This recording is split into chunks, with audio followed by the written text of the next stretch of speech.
Okay, welcome back to Calculus Conundrums, applications of derivatives, and in this video we're going to continue analyzing and sketching graphs using what we learned as far as the calculus of a particular graph. And again, feel free to subscribe if you like what you see. So on this problem I'm going to look at a function that involves a radical. So here, if you let x be 0, you'll get y equals 0. And that's actually the only intercept you're going to get, because if you set this equal to 0, you'll end up back where we are here with y equals 0. So anyway, you'll get 0, 0. That's your only intercept. Now, this actually is an odd function, so it has symmetry with respect to the origin here. And you know what, on that last example, I told you this one was an even function. I didn't mention that in the graph, but notice how the graph is symmetric with respect to this y-axis, and that's what an even function is. So let me go ahead and tell you this is an odd function, so it'll have symmetry with respect to the origin. Now, since x squared plus 2 could never be negative, then the domain is actually all real numbers. And the range, I don't know. We're not going to worry about it. Okay, and this function is continuous for all real numbers. And the only intercept is 0, 0. Now, as far as the asymptotes, the vertical asymptote here, let's see, there's no way you would get a vertical asymptote, because to get a vertical asymptote, x squared would have to equal -2. And there's no real number that you can square that equals -2. So you're not going to get a vertical asymptote. Now, you actually do get a horizontal asymptote, and this is one of those tricky ones. So what I'm going to do is I'm going to multiply the top and bottom of this expression by 1 over x. But when I multiply the bottom, instead of using 1 over x, I'm going to write this as 1 over square root of x squared. And that way I'll be able to multiply this into the square root. So let's multiply the top and bottom. So on top, x times 1 over x is 1. And on bottom, when I multiply this by x squared, the x squareds are going to cancel. So I'll just get 1. And then when I multiply the x squared, 1 over x squared times this, I'm going to get 2 over x squared. And then we can now figure out what is the limit as x goes to infinity. Well, this is going to go to 0. So you're just going to get 1 over square root of 1, which is 1. Okay, now, when x goes to negative infinity, though, you have to be a little bit sneaky. So instead of 1 over square root of x squared, you have to do 1 over minus square root of x squared. That way, that ensures that you're using negative numbers. Okay? So we're going to multiply the top by 1 over x again, we get 1. And then on the bottom, we're going to keep the minus on the outside of the radical, and then we're going to multiply the inside by 1 over x squared. So again, x squared times 1 over x squared is 1. 2 times 1 over x squared is 2 over x squared.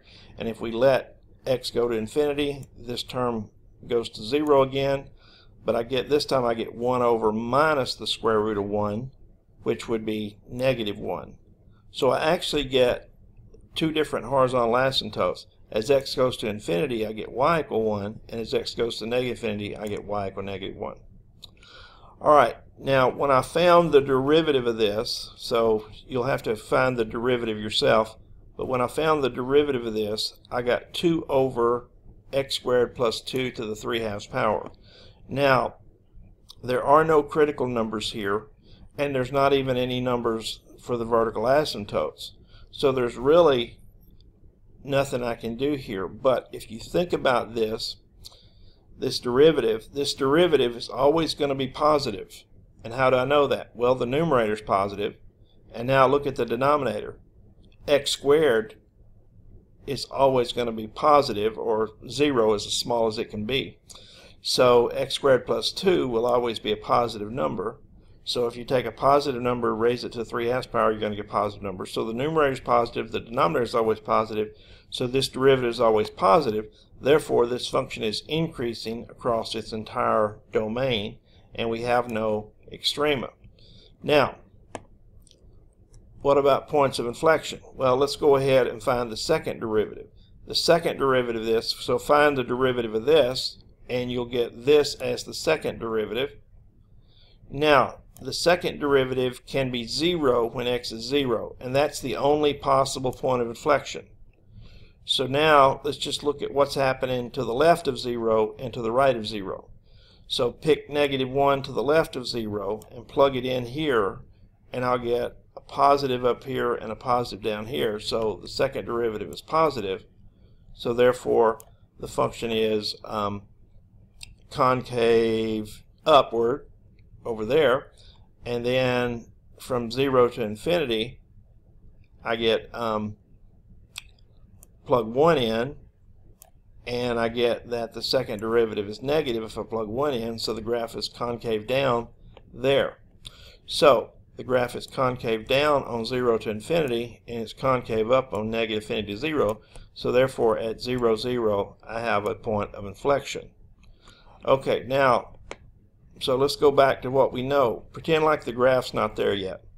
Okay, so right here, this point here, 0, 0, is not only an intercept, but it's also a point of inflection.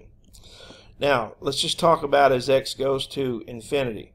We know as x goes to infinity that this graph is increasing, but it's got to level off at this horizontal line. And remember, that horizontal line is just the line y = 1. Okay? So it's increasing and concave down over here, and then over here it's increasing and concave up. And remember, as we go to negative infinity in this direction, the graph has to approach this horizontal line here, which is y = -1. Okay? So if you start here, you're increasing and concave up until you get here, but you're still increasing because you're increasing across the entire domain, but it goes concave down and it levels off there. And so that's how we can graph that using the information that we got. I'm going to do one more because I wanted to do a trig function, and if you're not in a Calculus 1 class, you can probably skip this, because if you're in business calculus, I doubt you'll cover trig functions. But I'm going to analyze cosine x over 1 plus sine x. Okay, now first thing I want you to realize there, that if x equals 0, then y would equal 1. See, because cosine of 0 is 1, and 1 plus the sine of 0 is 1. So we get 1 over 1. So 0, 1, excuse me, is the only y-intercepts. Now, but you actually get multiple x-intercepts, because if you set this equal to 0, then the only way you can get x-intercept is if cosine x is 0. And so think about your cosine function, and let's think about where the cosine function is 0. Well, the cosine function would be 0 at pi over 2, and then at 5 pi over 2, and at 9 pi over 2, etc. So we could say it's going to be 0 at pi over 2 plus 2k pi. So pi over 2 plus 2k pi, where k is any integer. Okay, so now the domain is also related to this, but the domain would be where 1 plus sine x equals 0, because we don't want the denominator to equal 0. So where would that happen? Well, if sine x equals -1, okay, and so that would be at minus pi over 2, and then you add 4 pi over 2 to that, so you would get 3 pi over 2, and 7 pi over 2, and 11 pi over 2, and so forth. So the domain, you have to exclude any of those values, because if you had any of those values, minus pi over 2 plus 2k pi, then your denominator would be 0. So we want to avoid that. Now it turns out in this one that the range is infinity, minus infinity to infinity, but that's because I cheated and looked at the graph, so don't worry about that. Okay, so it's continuous for all values except these. These are actually vertical asymptotes, which we'll get to in a minute. And we know that you have a y-intercept at 0, 1, and the x-intercepts occur repeatedly at those values. Now, the vertical asymptotes occur at these numbers, okay, minus pi over 2, 3 pi over 2, and 7 pi over 2. And now, let's find the first derivative, and so I got the first derivative to be minus 1 over 1 plus sine x, and so just take the derivative of that. And there are no critical numbers here, and because this is always negative when it's defined, so the function is decreasing everywhere but not at the vertical asymptotes, obviously. So since it's constantly decreasing, you have no extrema. Now get the second derivative. The second derivative, cosine x over 1 plus sine x quantity squared. And now remember, we know that cosine x equals 0 at pi over 2, 5 pi over 2, 9 pi over 2, etc. So let's just look at a few intervals here. From pi over 2, minus pi over 2 to pi over 2, I picked a number in there and I found that the second derivative was positive. And then from pi over 2 to 3 pi over 2, I picked a number in there and found that the second derivative is negative. And then 3 pi over 2 to 5 pi over 2, I picked a number in there and found that it's positive again. And so it just keeps bouncing back and forth from positive to negative, positive to negative. So that means the graph is concave up on this interval and this interval, and concave down on this interval and this interval. So therefore, the points of inflection occur at pi over 2, 5 pi over 2, 7 pi over 2, etc. And you can plug these back into the function up there and see that these occur where the y values are 0. Okay, so now let's just kind of put in part of it. We know that it crosses at 0, 1. Okay, so it crosses the y-axis 0, 1. We know it crosses the x-axis at pi over 2, 0, right there. And now we know that the function is decreasing the whole time. So this whole piece is going to be decreasing, but to the left of pi over 2, let's see, there's pi over 2. So the left of pi over 2, it's concave up. So we've got concave up here, and then to the right of pi over 2, it's concave down.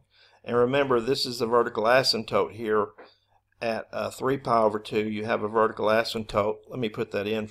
So this piece of the graph that I've shown you here has a vertical asymptote at minus pi over 2 right here, and then another one at 3 pi over 2 right here. Okay, so again, it's concave up to right here, then it's concave down. And if you drew the rest of these, which I only drew the one in the middle, but you know, if you drew it again, it would be concave up till you got to 5 pi over 2, then it would be concave down, and you would have 3 pi over 2 would be the vertical asymptote there, and then over here 7 pi over 2 would be the vertical asymptote, and then also you'd have a similar thing going on over here. So anyway, these are hard to graph because these trig functions tend to sort of repeat themselves. In other words, they sort of recycle every few bits. So, but that's pretty much it. So hopefully that this helps you understand how to graph using calculus. And then the last thing I'm going to cover here is solving optimization problems. So we'll use derivatives to solve optimization problems in the next video.